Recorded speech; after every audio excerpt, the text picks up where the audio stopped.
classica del nostro maestro Antimo Pedata, Lino Cavallaro vi farà ascoltare, in fase tutta confidenziale, un delicato brano degli anni 50, La voce, la chitarra e no poche luna, di Calise e Carlo Alberto Rossi. A voi Lino Cavallaro.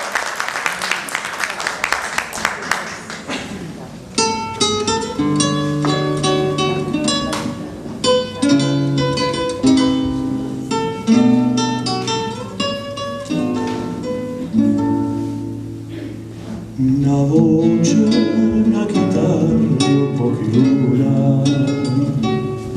e che voglio fare una serenata, per sospirare d'amore, piano piano,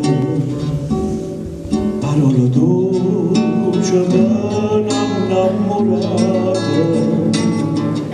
ti voglio bene. Tanto, tanto bene, lontana te non posso più campare, una voce, una chitarra, un po' di luna,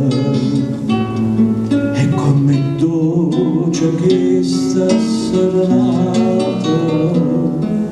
a bocca poi s'accosta più vicina, e tu ti stringi a me più appassionata, con una chitarra e un flin le voci, con te vicina canta e so felice, amore, non posso più scordarmi te.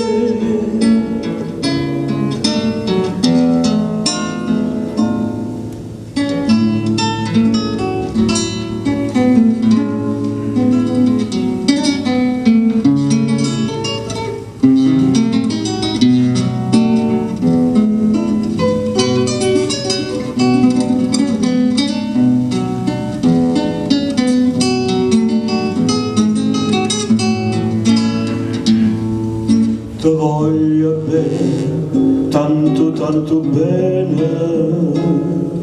lontana te non posso più campare, una voce, una chitarra, un po' di luna, e come dolce che sta serenata, a bocca tu s'accosta più vicina, e tu ti stringi a me più appassionata, con una chitarra e un flin le voci, con te vicina canta e so felice.